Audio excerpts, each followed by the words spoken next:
ಇತ್ತೀಚೆಗೆ ಪ್ರಧಾನಮಂತ್ರಿ ಧನ ಧಾನ್ಯ ಕೃಷಿ ಯೋಜನೆಗೆ ಕರ್ನಾಟಕದ 6 ಜಿಲ್ಲೆಗಳು ಆಯ್ಕೆಯಾಗಿವೆ. ಈ ಒಂದು ಪಟ್ಟಿಗೆ 6 ಜಿಲ್ಲೆಗಳು ಯಾವ್ದ್ಯಾವುದು ಸೇರ್ಪಡೆ ಆಗಿದೆ, ಅವುಗಳ ಪ್ರಾಮುಖ್ಯತೆ ಏನು, ಪ್ರಧಾನಮಂತ್ರಿ ಕೃಷಿ ಧನಧಾನ್ಯ ಯೋಜನೆಯ ಒಂದು ಮಹತ್ವ ಏನು ಎಂಬುದನ್ನು ಈ ಒಂದು ವಿಡಿಯೋದಲ್ಲಿ ವಿವರಿಸಲಾಗಿದೆ. ಈ ಒಂದು ವಿಡಿಯೋನ ಕೊನೆವರೆಗೂ ನೋಡಿ. ಈ ಒಂದು ವಿಡಿಯೋನ ಆರಂಭ ಮಾಡೋಕ್ಕಿಂತ ಮುಂಚೆ ನಮ್ಮ ಚಾನಲ್ಗೆ ಇದೇ ಫಸ್ಟ್ ಟೈಮ್ ಯಾರಾದರೂ ಭೇಟಿ ನೀಡ್ತಾ ಇದ್ದರೆ ಕೆಳಗಡೆ ಸಬ್ಸ್ಕ್ರೈಬ್ ಅಂತ ಬಟನ್ ಕಾಣ್ತಾ ಇದೆ, ಅದನ್ನು ಕ್ಲಿಕ್ ಮಾಡಿ ಸಬ್ಸ್ಕ್ರೈಬ್ ಮಾಡ್ಕೊಳ್ಳಿ. ಹಾಗೂ ಈ ಒಂದು ವಿಡಿಯೋನ ನಿಮ್ಮ ಎಲ್ಲ ಸ್ನೇಹಿತರಿಗೆ ಶೇರ್ ಮಾಡಿ. ಇಂದಿನ ವಿಡಿಯೋದಲ್ಲಿ ಅಕ್ಟೋಬರ್ 11ರಿಂದ ಅಕ್ಟೋಬರ್ 13ರವರೆಗೆ ಒಟ್ಟು 3 ದಿನಗಳ ಪ್ರಮುಖ ಪ್ರಚಲಿತ ಘಟನೆಗಳ ಪ್ರಶ್ನೋತ್ತರಗಳನ್ನು ಕವರ್ ಮಾಡೋಣ. ಬನ್ನಿ. ಮೊದಲ ಪ್ರಶ್ನೆ, ಭಾರತದಲ್ಲಿ ಪ್ರತಿ ವರ್ಷ ರಾಷ್ಟ್ರೀಯ ಅಂಚೆ ದಿನವನ್ನು ಯಾವಾಗ ಆಚರಿಸಲಾಗುತ್ತದೆ? ಉತ್ತರ ಅಕ್ಟೋಬರ್ 10. ಭಾರತದಲ್ಲಿ ಪ್ರತಿ ವರ್ಷ ಅಕ್ಟೋಬರ್ 10ರಂದು ರಾಷ್ಟ್ರೀಯ ಅಂಚೆ ದಿನವನ್ನಾಗಿ ಆಚರಿಸಲಾಗುತ್ತೆ. ಇದು ದೇಶದ ಅಭಿವೃದ್ಧಿಯಲ್ಲಿ ಮತ್ತು ಜನರನ್ನು ಸಂಪರ್ಕಿಸುವಲ್ಲಿ ಮಹತ್ವದ ಪಾತ್ರವನ್ನು ವಹಿಸ್ತಾ ಇರುವಂತಹ ಭಾರತೀಯ ಅಂಚೆ ಇಲಾಖೆಯ ಸೇವೆಯನ್ನು ಗೌರವಿಸುತ್ತದೆ. 1854ರಲ್ಲಿ ಬ್ರಿಟಿಷ್ ಆಡಳಿತಾವಧಿಯಲ್ಲಿ ಲಾರ್ಡ್ ಡಾಲ್ ಹೌಸಿಯಿಂದ ಸ್ಥಾಪಿಸಲ್ಪಟ್ಟಂತಹ ಈ ಒಂದು ಅಂಚೆ ಇಲಾಖೆ ಸಂವಹನ ಸಚಿವಾಲಯದ ಅಡಿಯಲ್ಲಿ ಅಂಚೆ ಇಲಾಖೆಯ ಅಧೀನದಲ್ಲಿ ಕಾರ್ಯನಿರ್ವಹಿಸ್ತಾ ಇದೆ. ಇಂಡಿಯಾ ಪೋಸ್ಟ್ ವಿಶ್ವದ ಅತಿದೊಡ್ಡ ಒಂದು ಅಂಚೆ ಜಾಲವಾಗಿದ್ದು ದೂರದ ಮತ್ತು ಗ್ರಾಮೀಣ ಪ್ರದೇಶಗಳನ್ನು ಒಳಗೊಂಡಂತೆ ದೇಶದಾದ್ಯಂತ ವ್ಯಾಪಕವಾಗಿ ಸೇವೆ ಸಲ್ಲಿಸ್ತಾ ಇದೆ. ಸುದ್ದಿಯಲ್ಲಿರುವಂತಹ ಅಟಕಾಮ ಮರುಭೂಮಿ ಯಾವ ದೇಶದಲ್ಲಿದೆ? ಚಿತ್ರವನ್ನು ಗಮನಿಸಿ, ಆಮೇಲೆ ನಿಮಗೆ ಎಕ್ಸ್ಪ್ಲನೇಷನ್ ಅಲ್ಲಿ ಬೇಕಾಗುತ್ತೆ ಈ ಚಿತ್ರ. ಉತ್ತರ ಅಟಕಾಮ ಮರುಭೂಮಿ ಚಿಲಿ ದೇಶದಲ್ಲಿದೆ. ಚಿಲಿಯ ಅಟಕಾಮ ಮರುಭೂಮಿಯಲ್ಲಿ ಸಂಭವಿಸಿರುವಂತಹ ಅಪರೂಪದ ಚಳಿಗಾಲದ ಮಳೆಯು ಡೆಸಿಯರ್ಟೋ ಫ್ಲೋರಿಡೋ ಅಂದರೆ ಹೂ ಬಿಡುವಂತಹ ಮರುಭೂಮಿ ಎಂಬ ವಿಶಿಷ್ಟ ವಿದ್ಯಮಾನಕ್ಕೆ ಕಾರಣವಾಗಿದೆ. ಚಿತ್ರದಲ್ಲಿ ನೀವು ಗಮನಿಸಬಹುದು. ಉತ್ತರ ಚಿಲಿಯಲ್ಲಿ ಸುಮಾರು 1000ದಿಂದ 1100 ಕಿಲೋಮೀಟರ್ಗಳಷ್ಟು ವ್ಯಾಪಿಸಿರುವಂತಹ ಈ ಮರುಭೂಮಿ ವಿಶ್ವದ ಅತ್ಯಂತ ಒಣ ಧ್ರುವೀಯವಲ್ಲದ ಮರುಭೂಮಿ ಎಂದು ಪರಿಗಣಿಸಲ್ಪಟ್ಟಿದೆ. ಈ ವಿದ್ಯಮಾನದಿಂದಾಗಿ ಒಣ ಭೂದೃಶ್ಯವು ಬಾಹ್ಯಾಕಾಶದಿಂದಲೂ ಗೋಚರಿಸುವಂತಹ ಬಣ್ಣದ ಕಾಡು ಹೂವುಗಳ ಕಾರ್ಪೆಟ್ ಆಗಿ ಪರಿವರ್ತನೆಯಾಗಿದೆ. ಈ ಹೂ ಬಿಡುವಿಕೆಗೆ ಕಾರಣವಾಗಿರುವಂತಹ ಪ್ರಮುಖ ಪ್ರಭೇದ ಅಂದರೆ ಸ್ಥಳೀಯವಾಗಿ ಪಟಾಡಿ ಗ್ವಾನಾಕೋ ಎಂದು ಕರೆಯಲ್ಪಡುವಂತಹ ವಾರ್ಷಿಕ ಮೂಲಿಕೆ ಸಿಸ್ಟಾಂತೆ ಲಾಂಗಿಸ್ಕಾಪಾ. ಇದರ ಬೀಜಗಳು ವರ್ಷಗಳ ಕಾಲ ಸುಪ್ತವಾಗಿದ್ದು ಅಪರೂಪದ ಮಳೆಯ ನಂತರ ಹಠಾತ್ತನೆ ಅರಳುತ್ತೆ. ಇದರ ತೀವ್ರ ಶುಷ್ಕತೆ ಮತ್ತು ಹೆಚ್ಚಿನ ನೆರಳಾತೀತ ವಿಕಿರಣದ ಕಾರಣ ನಾಸಾ ಮತ್ತು ಯುರೋಪಿಯನ್ ಬಾಹ್ಯಾಕಾಶ ಸಂಸ್ಥೆಗಳು ಚಿಲಿ ಮರುಭೂಮಿಯನ್ನ ಮಂಗಳನಂತಹ ಪರೀಕ್ಷಾ ತಾಣವಾಗಿ ಬಳಸುತ್ತೆ. 2025ರ ಅಕ್ಟೋಬರ್ನಲ್ಲಿ ಯಾವ ಸರ್ಕಾರ 2025ಅನ್ನ ನಗರಾಭಿವೃದ್ಧಿ ವರ್ಷ ಎಂದು ಘೋಷಣೆ ಮಾಡಿದೆ? ಉತ್ತರ ಗುಜರಾತ್. ಗುಜರಾತ್ ಸರ್ಕಾರವು ಅಕ್ಟೋಬರ್ನಲ್ಲಿ 2025ಅನ್ನ ನಗರಾಭಿವೃದ್ಧಿ ವರ್ಷ ಎಂದು ಅಧಿಕೃತವಾಗಿ ಘೋಷಣೆ ಮಾಡಿದೆ. ಇದು 2005ರಲ್ಲಿ ಆಗಿನ ಗುಜರಾತ್ ಮುಖ್ಯಮಂತ್ರಿ ಮತ್ತು ಈಗಿನ ಪ್ರಧಾನಮಂತ್ರಿ ನರೇಂದ್ರ ಮೋದಿ ಅವರು ರಾಜ್ಯದಲ್ಲಿ ಉತ್ತಮ ಯೋಜಿತ ನಗರ ಅಭಿವೃದ್ಧಿ ಯೋಜನೆಯನ್ನು ಪ್ರಾರಂಭಿಸಿರುವ 20 ವರ್ಷಗಳ ಮೈಲಿಗಲನ್ನು ಇದು ಸ್ಮರಿಸುತ್ತೆ. ನಗರಗಳ ಸುಸ್ಥಿರ ಮತ್ತು ನಾಗರಿಕ ಸ್ನೇಹಿ ಮೂಲ ಸೌಕರ್ಯವನ್ನು ಉತ್ತೇಜಿಸುವ ಗುರಿಯೊಂದಿಗೆ ಗುಜರಾತ್ ಸರ್ಕಾರವು ವಿಕಾಸ್ ಪಥ ಉಪಕ್ರಮದ ಮೂಲಕ ನಗರ ಅಭಿವೃದ್ಧಿಗಾಗಿ ಬೃಹತ್ ಮೊತ್ತವಾಗಿರುವಂತಹ 8,220 ಕೋಟಿ ರೂಪಾಯಿಗಳನ್ನು ಮಂಜೂರು ಮಾಡಿದೆ. ಈ ಆಚರಣೆಯ ಸಂದರ್ಭದಲ್ಲಿ ಗಾಂಧಿನಗರ ಮುನ್ಸಿಪಲ್ ಕಾರ್ಪೊರೇಷನ್ಗೆ ನಗರ ಶುಚಿತ್ವ ಮತ್ತು ಅಭಿವೃದ್ಧಿಯಲ್ಲಿನ ಮಹತ್ತರ ಸಾಧನೆಗಳಿಗಾಗಿ ಸ್ವಚ್ಛ ನಗರ ಪ್ರಶಸ್ತಿಯನ್ನು ನೀಡಿ ಗೌರವಿಸಲಾಗಿದೆ. ಇದರ ಜೊತೆಗೆ ಗುಜರಾತ್ನ ಪ್ರಮುಖ ನಗರವಾಗಿರುವಂತಹ ಸೂರತ್ ನಗರವು ಒಂದು ಗುಜರಾತ್ ರಾಜ್ಯದಲ್ಲಿ ಅತ್ಯುತ್ತಮ ನೈರ್ಮಲ್ಯ ಮತ್ತು ಅಭಿವೃದ್ಧಿ ಸಾಧನೆಗಳಿಗಾಗಿ ನೀಡಲಾಗುವಂತಹ ಮೊಟ್ಟ ಮೊದಲ ನಿರ್ಮಲ್ ಗುಜರಾತ್ ಪ್ರಶಸ್ತಿಯನ್ನ ಪಡೆದುಕೊಂಡಿದೆ. ಯಾವುದು? ಸೂರತ್ ನಗರ. ಸಾಗರದೊಳಗಿನ ಕೇಬಲ್ ಯೋಜನೆಯಾಗಿರುವಂತಹ ವಾಟರ್ ವರ್ತ್ ಯಾವ ಜಾಗತಿಕ ತಂತ್ರಜ್ಞಾನ ಕಂಪನಿಗೆ ಸಂಬಂಧಿಸಿದೆ? ಉತ್ತರ ಮೆಟಾ ಪ್ಲಾಟ್ಫಾರ್ಮ್ಸ್. ಮೆಟಾ ಪ್ಲಾಟ್ಫಾರ್ಮ್ಸ್ ತನ್ನ ಮಹತ್ವಾಕಾಂಕ್ಷೆಯ ವಾಟರ್ ವರ್ತ್ ಸಾಗರದೊಳಗಿನ ಕೇಬಲ್ ಯೋಜನೆಗಾಗಿ ಮುಂಬೈ ಮತ್ತು ವಿಶಾಖಪಟ್ಟಣಂ ನಗರಗಳನ್ನು ಭಾರತದಲ್ಲಿನ ಒಂದು ಲ್ಯಾಂಡಿಂಗ್ ತಾಣಗಳಾಗಿ ಆರಿಸಿಕೊಂಡಿದೆ. ಸಾಗರದೊಳಗಿನ ಕೇಬಲ್ಗಳು ಅಂದರೆ ಸಾಗರಗಳ ತಳದಲ್ಲಿ ಹಾಕಲಾಗಿರುವಂತಹ ಫೈಬರ್ ಆಪ್ಟಿಕ್ ಕೇಬಲ್ಗಳಾಗಿದ್ದು ಇವು ಜಾಗತಿಕವಾಗಿ ಮಾಹಿತಿಯನ್ನು ರವಾನಿಸಲು ಪ್ರಮುಖ ಪಾತ್ರವನ್ನು ವಹಿಸುತ್ತೆ ಮತ್ತು ಅಂತಾರಾಷ್ಟ್ರೀಯ ಇಂಟರ್ನೆಟ್ ಜಾಲದ ಬೆನ್ನೆಲುಬಾಗಿ ಕಾರ್ಯವನ್ನು ನಿರ್ವಹಿಸುತ್ತವೆ. ವಾಸ್ತವವಾಗಿ ಜಾಗತಿಕ ದತ್ತಾಂಶದ ಸುಮಾರು 90% ಮತ್ತು ವಿಶ್ವ ವ್ಯಾಪಾರದ 80% ಈ ಸಾಗರದೊಳಗಿನ ಕೇಬಲ್ಗಳ ಮೂಲಕವೇ ಸಾಗಿಸಲ್ಪಡುತ್ತೆ. ಈ ಕೇಬಲ್ಗಳು ವಾರ್ಷಿಕವಾಗಿ ಸುಮಾರು 10 ಟ್ರಿಲಿಯನ್ ಮೌಲ್ಯದ ಹಣಕಾಸು ವಹಿವಾಟುಗಳನ್ನು ಸಹ ಸುಗಮಗೊಳಿಸುತ್ತೆ. ಮೆಟಾ ಪ್ಲಾಟ್ಫಾರ್ಮ್ಸ್ ಬಗ್ಗೆ ನೋಡೋದಾದ್ರೆ, ಮೆಟಾ ಪ್ಲಾಟ್ಫಾರ್ಮ್ಸ್ ಹಿಂದೆ ಫೇಸ್ಬುಕ್ ಎಂದು ಕರೆಯಲ್ಪಡ್ತಾ ಇತ್ತು. ಇದು 2004 ಫೆಬ್ರವರಿ 4ರಂದು ಮಾರ್ಕ್ ಜುಗರ್ಬರ್ಗ್ ಮತ್ತು ಅವರ ಸಹವರ್ತಿಗಳಿಂದ ಸ್ಥಾಪಿಸಲ್ಪಟ್ಟಿತು. ಇದರ ಮೂಲ ಉದ್ದೇಶ ದಿ ಫೇಸ್ಬುಕ್ ಎಂಬ ಸಾಮಾಜಿಕ ನೆಟ್ವರ್ಕಿಂಗ್ ಸೇವೆಯನ್ನು ರಚನೆ ಮಾಡುವುದಾಗಿತ್ತು. ಈ ಕಂಪನಿಯು ಆರಂಭದಿಂದಲೂ ತನ್ನ ಹೆಸರನ್ನ ಫೇಸ್ಬುಕ್ ಎಂತೆ ಬಳಸಲಾಗ್ತಾ ಇತ್ತು. ಆದರೆ 28 ಅಕ್ಟೋಬರ್ 2021ರಂದು ಮೆಟಾವರ್ಸ್ ಮೇಲೆ ತನ್ನ ಗಮನವನ್ನು ಕೇಂದ್ರೀಕರಿಸುವ ಸಲುವಾಗಿ ತನ್ನ ಕಾರ್ಪೊರೇಟ್ ಹೆಸರನ್ನ ಮೆಟಾ ಪ್ಲಾಟ್ಫಾರ್ಮ್ಸ್ ಅಂತ ಬದಲಾಯಿಸಿತು. ಕಂಪನಿಯು ತನ್ನ ಕೇಂದ್ರ ಕಚೇರಿಯನ್ನು ಯುನೈಟೆಡ್ ಸ್ಟೇಟ್ಸ್ನ ಮೆನ್ಲೋ ಪಾರ್ಕ್ ಕ್ಯಾಲಿಫೋರ್ನಿಯಾದಲ್ಲಿ ಹೊಂದಿದೆ. ಈ ಸ್ಥಳವು ಸಿಲಿಕಾನ್ ವ್ಯಾಲಿಯ ಪ್ರಮುಖ ತಂತ್ರಜ್ಞಾನ ಕೇಂದ್ರಗಳಲ್ಲಿ ಒಂದಾಗಿದೆ. ಮುಂದಿನ ಪ್ರಶ್ನೆ ನೋಡಿ, ಭಾರತೀಯ ಕೋಸ್ಟ್ ಗಾರ್ಡ್ ಕರ್ನಾಟಕ ಘಟಕವು ಇತ್ತೀಚೆಗೆ ನಡೆಸಿರುವಂತಹ ಪ್ರಾದೇಶಿಕ ಶೋಧ ಮತ್ತು ರಕ್ಷಣಾ ವ್ಯಾಯಾಮದ ಹೆಸರೇನು? ಉತ್ತರ ರೆಸಾರೆಕ್ಸ್ 25. ಭಾರತೀಯ ಕೋಸ್ಟ್ ಗಾರ್ಡ್ ಕರ್ನಾಟಕ ಘಟಕವು ಇತ್ತೀಚೆಗೆ ರೆಸಾರೆಕ್ಸ್ 25 ಎಂಬ ಪ್ರಾದೇಶಿಕ ಶೋಧ ಮತ್ತು ರಕ್ಷಣಾ ವ್ಯಾಯಾಮವನ್ನು ಮಂಗಳೂರಿನ ಪಣಂಬೂರು ಕರಾವಳಿ ಬಳಿಯ ಅರಬ್ಬಿ ಸಮುದ್ರದಲ್ಲಿ ಅಕ್ಟೋಬರ್ 2025ರಂದು ಯಶಸ್ವಿಯಾಗಿ ನಡೆಸಿದೆ. ಈ ವ್ಯಾಯಾಮದ ಮುಖ್ಯ ಉದ್ದೇಶ ಏನೆಂದರೆ ಕಡಲ ಶೋಧ ಮತ್ತು ರಕ್ಷಣಾ ಪಾಲುದಾರರ ನಡುವೆ ಸಾಮೂಹಿಕ ರಕ್ಷಣಾ ಕಾರ್ಯಾಚರಣೆಗಳನ್ನು ಕೈಗೊಳ್ಳಲು ಪೂರ್ವ ಸಿದ್ಧತೆ ಮತ್ತು ಸಮನ್ವಯವನ್ನು ಮೌಲ್ಯಮಾಪನ ಮಾಡುವುದು ಮತ್ತು ಹೆಚ್ಚಿಸುವುದಾಗಿತ್ತು. ಈ ಅಭ್ಯಾಸದಲ್ಲಿ ಮುಂಬೈನ ಮ್ಯಾರಿಟೈಮ್ ರೆಸ್ಕ್ಯೂ ಕೋಆರ್ಡಿನೇಷನ್ ಸೆಂಟರ್ ಪ್ರಮುಖ ಪಾತ್ರವನ್ನು ವಹಿಸಿ ಶೋಧ ಮತ್ತು ರಕ್ಷಣಾ ಕಾರ್ಯಾಚರಣೆ ಸಂಯೋಜಕ ಆಗಿ ಕಾರ್ಯವನ್ನು ನಿರ್ವಹಿಸಿದೆ ಮತ್ತು ಮ್ಯಾರಿಟೈಮ್ ರೆಸ್ಕ್ಯೂ ಸಬ್ ಸೆಂಟರ್ ಹೊಸ ಮಂಗಳೂರು ಕಮಾಂಡ್ ಪೋಸ್ಟ್ ಆಗಿ ಕಾರ್ಯನಿರ್ವಹಿಸಿ ಕಾರ್ಯಾಚರಣೆಗಳನ್ನು ನಿಯಂತ್ರಣ ಮಾಡಿದೆ. ಇಂದ್ರ ವ್ಯಾಯಾಮ ಭಾರತ ಮತ್ತು ಯಾವ ದೇಶದ ನಡುವೆ ಜಂಟಿ ಮಿಲಿಟರಿ ವ್ಯಾಯಾಮ ಆಗಿದೆ? ಉತ್ತರ ನೋಡೋಕ್ಕಿಂತ ಮುಂಚೆ ಸ್ಮಾರ್ಟ್ ಹಿಟ್ ಸರ್ಕಲ್ನ ಮಾಸಪತ್ರಿಕೆಗಳು ಈಗ ಧಾರವಾಡದಲ್ಲಿ ಲಭ್ಯ ಇದೆ. Siddeshwar book house, Navachetana book stall, Ganesh ವಾದ್ ಸೆಂಟರ್ನಲ್ಲಿ ಧಾರವಾಡದಲ್ಲಿ ಇರುತ್ತೆ. ಬಿಜಾಪುರಲ್ಲಿ ಮೀನಾಕ್ಷಿ ಚೌಕಲ್ಲಿ Om Sai book stall, popular book house ಅಲ್ಲಿ ಇರುತ್ತೆ. ಬಸ್ ಸ್ಟ್ಯಾಂಡ್ ಅಲ್ಲಿ ಮಂಗನವರ ಬುಕ್ ಸ್ಟಾಲ್ ಅಲ್ಲೂ ಕೂಡ ಲಭ್ಯ ಇರುತ್ತೆ. ಬೆಂಗಳೂರಲ್ಲಿರೋರು ಬೆಂಗಳೂರಲ್ಲಿ ವಿಜಯನಗರದಲ್ಲಿ ಸ್ಪರ್ಧಾ ವಿಜೇತ ಪಕ್ಕದಲ್ಲಿ ಯೋಗಿ ಬುಕ್ ಹೌಸ್ ಅಲ್ಲಿ ಲಭ್ಯ ಇರುತ್ತೆ. ಅವೆನ್ಯೂ ರೋಡ್ ಅಲ್ಲಿ ಸತ್ಯಂ ಎಂಟರ್ಪ್ರೈಸಸ್ ಇಲ್ಲಿ ನಮ್ಮ ಮಾಸಪತ್ರಿಕೆ ಲಭ್ಯ ಇರುತ್ತೆ. ಇಂದ್ರ ವ್ಯಾಯಾಮ ಭಾರತ ಮತ್ತು ರಷ್ಯಾ ನಡುವಿನ ಒಂದು ಜಂಟಿ ಮಿಲಿಟರಿ ವ್ಯಾಯಾಮ. ಇಂದ್ರ ಎಂಬುದು ಭಾರತ ಮತ್ತು ರಷ್ಯಾ ದೇಶಗಳ ಸೈನ್ಯಗಳ ನಡುವಿನ ಒಂದು ಮುಖ್ಯವಾದ ಜಂಟಿ ಮಿಲಿಟರಿ ವ್ಯಾಯಾಮ ಆಗಿದೆ. ರಾಜಸ್ಥಾನದ ಬಿಕಾನೇರ್ನ ಮಹಾಜನ್ ಫೀಲ್ಡ್ ಫೈರಿಂಗ್ ರೇಂಜ್ನಲ್ಲಿ 7 ಅಕ್ಟೋಬರ್ 2025ರಂದು ಪ್ರಾರಂಭವಾಗಿ ಅಕ್ಟೋಬರ್ 15ರಂದು ಕೊನೆಗೊಳ್ಳುವಂತಹ ಈ ವ್ಯಾಯಾಮದ ಮೂಲ ಗುರಿಯು ಭಯೋತ್ಪಾದನಾ ನಿಗ್ರಹ ಕಾರ್ಯಾಚರಣೆಗಳು ಮತ್ತು ಇಂದಿನ ಯುದ್ಧ ಪರಿಸ್ಥಿತಿಗಳಲ್ಲಿ ಎರಡೂ ಸೇನಾಪಡೆಗಳ ನಡುವಿನ ಸಮನ್ವಯತೆ ಮತ್ತು ಪರಸ್ಪರ ಸಹಕಾರವನ್ನು ಸುಧಾರಿಸುವುದಾಗಿದೆ. ಸುಮಾರು 250 ರಷ್ಯಾದ ಯೋಧರು ಈ ತರಬೇತಿಯಲ್ಲಿ ಪಾಲ್ಗೊಂಡು ಮರುಭೂಮಿ ಪ್ರದೇಶಗಳಲ್ಲಿ ಯುದ್ಧ ತಂತ್ರದ ತರಬೇತಿ ಹಾಗೂ ಲೈವ್ ಫೈರ್ ತರಬೇತಿಯಂತಹ ಪ್ರಮುಖ ಕಸರತ್ತುಗಳನ್ನು ನಡೆಸ್ತಾ ಇದ್ದಾರೆ. 2003ರಲ್ಲಿ ಪ್ರಾರಂಭವಾಗಿರುವಂತಹ ಈ ಇಂದ್ರ ವ್ಯಾಯಾಮಗಳು ರಷ್ಯಾ ಉಕ್ರೇನ್ ಸಂಘರ್ಷದ ಕಾರಣದಿಂದಾಗಿ ಸ್ಥಗಿತಗೊಂಡಿದ್ದವು ಮತ್ತು ಕೊನೆಯದಾಗಿ 2021ರಲ್ಲಿ ಇದು ನಡೆದಿತ್ತು. ವಿಶ್ವದ ಮೊದಲ ನೇರ ನೀರೊಳಗಿನ ಸಂದರ್ಶನವನ್ನ ಅಕ್ಟೋಬರ್ 2025ರಲ್ಲಿ ಆಯೋಜನೆ ಮಾಡಿರುವಂತಹ ಪೆಸಿಫಿಕ್ ದ್ವೀಪ ರಾಷ್ಟ್ರ ಯಾವುದು? ಉತ್ತರ ಪಲಾವ್ ದೇಶ ವಿಶ್ವದ ಮೊದಲ ನೇರ ನೀರೊಳಗಿನ ಸಂದರ್ಶನವನ್ನು ನಡೆಸಿದೆ. ಸಾಗರ ರಕ್ಷಣೆ ಮತ್ತು ಹವಾಮಾನ ಬದಲಾವಣೆಯ ಅಪಾಯಗಳ ಬಗ್ಗೆ ಜಾಗೃತಿ ಮೂಡಿಸುವ ಮಹತ್ವದ ಹೆಜ್ಜೆಯಾಗಿ ಪೆಸಿಫಿಕ್ ದ್ವೀಪ ರಾಷ್ಟ್ರವಾಗಿರುವಂತಹ ಪಲಾವ್ ಅಕ್ಟೋಬರ್ 2025ರಲ್ಲಿ ವಿಶ್ವದ ಪ್ರಥಮ ನೇರ ನೀರೊಳಗಿನ ಸಂದರ್ಶನವನ್ನು ಆಯೋಜನೆ ಮಾಡಿ ಐತಿಹಾಸಿಕ ಸಾಧನೆ ಮಾಡಿದೆ. ಮುಂದಿನ ಸ್ಲೈಡ್ ಅಲ್ಲಿ ಪಲಾವ್ ಅನ್ನು ತೋರಿಸಲಾಗುವುದು. ಪಲಾವ್ ಅಂದ್ರೆ ತಿನ್ನೋ ಪಲಾವ್ ಅಲ್ಲ, ಮ್ಯಾಪ್ ಅಲ್ಲಿ ಎಲ್ಲಿದೆ ಅನ್ನೋದು ತೋರಿಸಲಾಗುವುದು.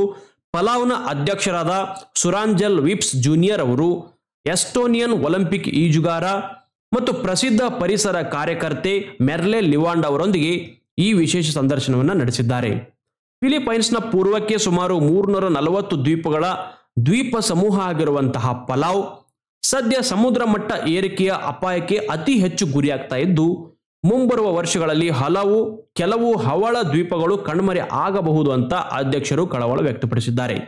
ಈ ಮೊದಲು ಮಾಲ್ಡೀವ್ ಸರ್ಕಾರ 2009ರಲ್ಲಿ ನೀರೊಳಗಿನ ಕ್ಯಾಬಿನೆಟ್ ಸಭೆಯನ್ನ ಮತ್ತು ಸೀಶೆಲ್ಸ್ 2019ರಲ್ಲಿ ಸಬ್ಮರ್ಜಿಬಲ್ ಸಂದರ್ಶನ ಆಯೋಜಿಸುವ ಮೂಲಕ ಸಾಗರ ಸಂರಕ್ಷಣೆ ಬಗ್ಗೆ ಗಮನ ಸೆಳೆಯುವ ಪ್ರಯತ್ನಗಳನ್ನ ಮಾಡಿದ್ದವು.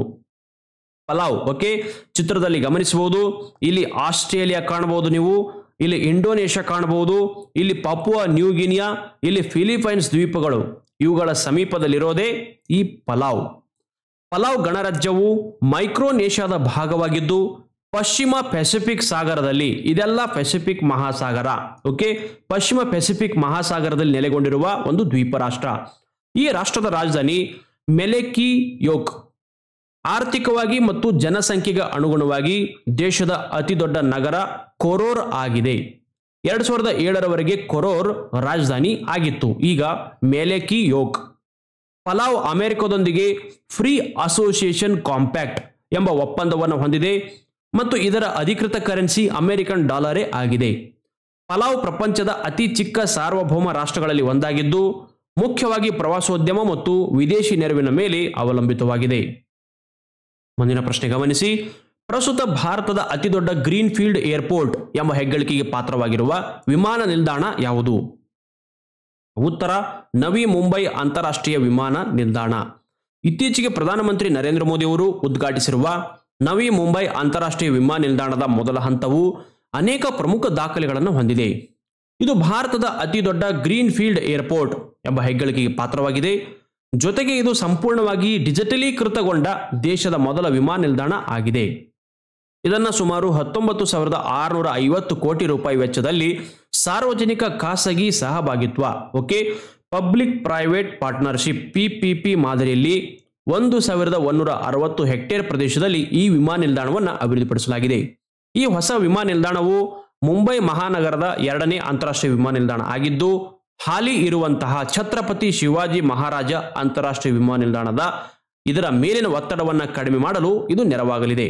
ಇದಲ್ಲದೆ ಪ್ರಧಾನಮಂತ್ರಿಯವರು 2014ರಲ್ಲಿ 74ರಷ್ಟಿದ್ದ ದೇಶದ ವಿಮಾನ ನಿಲ್ದಾಣ ಸಂಖ್ಯೆ ಈಗ 160 ದಾಟಿದೆ ಅಂತ ತಿಳಿಸಿದ್ದಾರೆ. ಚಾಮರಾಜನಗರದಲ್ಲಿ ನಿರ್ಮಾಣ ಆಗುತ್ತಿರುವಂತಹ 27 ಅಡಿ ಎತ್ತರದ ಪೊಲೀಸ್ ಹುತಾತ್ಮ ಸ್ಮಾರಕವು ದೇಶದಲ್ಲಿ ಎಷ್ಟನೇ ಅತಿ ಎತ್ತರದ ಸ್ಮಾರಕವಾಗಿದೆ? ಉತ್ತರ 2ನೇ. ಗಡಿ ಜಿಲ್ಲೆಯಾಗಿರುವಂತಹ ಕರ್ನಾಟಕದ ಗಡಿ ಜಿಲ್ಲೆಯಾಗಿರುವಂತಹ ಚಾಮರಾಜನಗರದ ಸಶಸ್ತ್ರ ಮೀಸಲು ಪಡೆ ಆವರಣದಲ್ಲಿ ದೇಶದ 2ನೇ ಅತಿ ಎತ್ತರದ ಪೊಲೀಸ್ ಹುತಾತ್ಮ ಸ್ಮಾರಕ ನಿರ್ಮಾಣ ಆಗ್ತಾ ಇದೆ. ಈ ಸ್ಮಾರಕವು 27 ಅಡಿ ಎತ್ತರವಿದ್ದು ಇದು ಕರ್ನಾಟಕ ರಾಜ್ಯದ ಅತಿ ಎತ್ತರದ ಪೊಲೀಸ್ ಹುತಾತ್ಮ ಸ್ಮಾರಕವಾಗಿದೆ. ದೇಶದ ಅತಿ ಎತ್ತರದ ಸ್ಮಾರಕವು ದೆಹಲಿಯ ಚಾಣಕ್ಯಪುರದಲ್ಲಿದೆ. ಇದು 30 ಅಡಿ ಇದೆ. ಇದನ್ನು ಪ್ರಧಾನಮಂತ್ರಿ ನರೇಂದ್ರ ಮೋದಿ ಅವರು ಇತ್ತೀಚೆಗೆ ಲೋಕಾರ್ಪಣೆ ಮಾಡಿದ್ರು. ಚಾಮರಾಜನಗರದ ಸ್ಮಾರಕ ನಿರ್ಮಾಣಕ್ಕೆ ಕ್ಯಾಂಪಾಕೋಲಾ ಕಂಪನಿಯು ಸಾಂಸ್ಥಿಕ ಸಾಮಾಜಿಕ ಹೊಣೆಗಾರಿಕೆ ನಿಧಿಯನ್ನು ಬಳಸ್ತಾ ಇದೆ. ಈ ಸ್ಮಾರಕವು ಉತ್ಕೃಷ್ಟ ಗ್ರಾನೈಟ್ನಿಂದ ಕೂಡಿದ ಹುಲ್ಲುಹಾಸು ಮತ್ತು ನವೀಕರಿಸಿದ ಪರೇಡ್ ಮೈದಾನವನ್ನು ಒಳಗೊಂಡಿದ್ದು ಇದೇ ಅಕ್ಟೋಬರ್ 21ರಂದು ಲೋಕಾರ್ಪಣೆಗೆ ಸಿದ್ಧವಾಗಿದೆ. ದೇಶಕ್ಕೆ ತಮ್ಮ ಜೀವನವನ್ನೇ ತ್ಯಾಗ ಮಾಡಿರುವಂತಹ ಪೊಲೀಸ್ ಸಿಬ್ಬಂದಿಗೆ ಇದು ಗೌರವದ ಪ್ರತೀಕವಾಗಿದೆ. ಭಾರತದ ಮೊದಲ ವಾಣಿಜ್ಯ ಇಲೆಕ್ಟ್ರಿಕ್ ಟ್ರಕ್ ಬ್ಯಾಟರಿ ವಿನಿಮಯ ಮತ್ತು ಚಾರ್ಜಿಂಗ್ ಸ್ಟೇಷನ್ ಅನ್ನ ಯಾವ ರಾಜ್ಯದಲ್ಲಿ ಉದ್ಘಾಟಿಸಲಾಗಿದೆ? ಉತ್ತರ ಹರಿಯಾಣ. ಕೇಂದ್ರ ರಸ್ತೆ ಸಾರಿಗೆ ಮತ್ತು ಹೆದ್ದಾರಿ ಸಚಿವ ನಿತಿನ್ ಗಡ್ಕರಿ ಇತ್ತೀಚೆಗೆ ಹರಿಯಾಣದ ಸೋನಿಪತ್ ಜಿಲ್ಲೆಯ ಪಂಚಿ ಗುಜ್ರಾನ್ ಗ್ರಾಮದಲ್ಲಿ ಭಾರತದ ಪ್ರಥಮ ವಾಣಿಜ್ಯ ಇಲೆಕ್ಟ್ರಿಕ್ ಟ್ರಕ್ ಬ್ಯಾಟರಿ ವಿನಿಮಯ ಮತ್ತು ಚಾರ್ಜಿಂಗ್ ಸ್ಟೇಷನ್ ಅನ್ನು ಉದ್ಘಾಟಿಸಿದ್ದಾರೆ. ಈ ಇನಿಷಿಯೇಟಿವ್ ಅಥವಾ ಉಪಕ್ರಮವು ಲಾಜಿಸ್ಟಿಕ್ ಮತ್ತು ಇಂಧನ ವೆಚ್ಚಗಳನ್ನು ಕಡಿಮೆ ಮಾಡುವ ಗುರಿಯನ್ನು ಹೊಂದಿದೆ. ಇದರ ಭಾಗವಾಗಿ ಟ್ರಕ್ಗಳ ಡೀಸೆಲ್ ಬಳಕೆಯನ್ನು ನಿವಾರಿಸಲು ಪ್ರಯತ್ನಿಸಲಾಗ್ತಾ ಇದ್ದು ಇಲೆಕ್ಟ್ರಿಕ್ ಟ್ರಕ್ಗಳು ಪರಿಸರ ಮಾಲಿನ್ಯವನ್ನು ಕಡಿಮೆ ಮಾಡುತ್ತೆ, ರೈಲ್ವೆಗಳಿಗಿಂತ ಕಡಿಮೆ ಸಾರಿಗೆ ವೆಚ್ಚದಲ್ಲಿ ಕಾರ್ಯನಿರ್ವಹಿಸುತ್ತವೆ.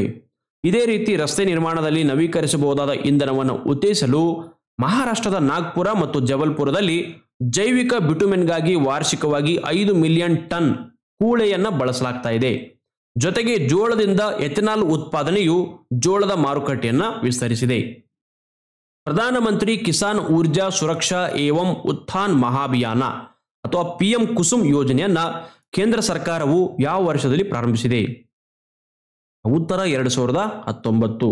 ಕೇಂದ್ರ ಸರ್ಕಾರವು PM ಕುಸುಮ್ ಅಂದರೆ ಪ್ರಧಾನಮಂತ್ರಿ ಕಿಸಾನ್ ಊರ್ಜಾ ಸುರಕ್ಷಾ ಏವಂ ಉತ್ಥಾನ್ ಮಹಾಭಿಯಾನ PM ಕುಸುಮ್ ಯೋಜನೆಯನ್ನ ಅಂತಾರಾಷ್ಟ್ರೀಯ ಸೌರ ಒಕ್ಕೂಟ ವೇದಿಕೆಯ ಮೂಲಕ ಆಫ್ರಿಕನ್ ಮತ್ತು ದ್ವೀಪ ರಾಷ್ಟ್ರಗಳಿಗೆ ಪರಿಚಯಿಸಲು ಮತ್ತು ಪ್ರದರ್ಶಿಸಲು ಯೋಜಿಸಿದೆ. ಇದರ ಮುಖ್ಯ ಗುರಿಗಳು ರೈತರಿಗೆ ಇಂಧನ ಮತ್ತು ನೀರಿನ ಭದ್ರತೆಯನ್ನು ಒದಗಿಸುವುದು, ಅವರ ಆದಾಯವನ್ನು ಹೆಚ್ಚಿಸುವುದು, ಕೃಷಿ ಕ್ಷೇತ್ರದಲ್ಲಿ ಡೀಸೆಲ್ ಬಳಕೆಯನ್ನು ಕಡಿಮೆ ಮಾಡುವುದು ಮತ್ತು ಒಟ್ಟಾರೆ ಪರಿಸರ ಮಾಲಿನ್ಯವನ್ನು ತಗ್ಗಿಸುವುದಾಗಿದೆ. ಹೊಸ ಮತ್ತು ನವೀಕರಿಸಬಹುದಾದ ಇಂಧನ ಸಚಿವಾಲಯ ಈ ಯೋಜನೆಯ ನೋಡಲ್ ಸಚಿವಾಲಯವಾಗಿದೆ.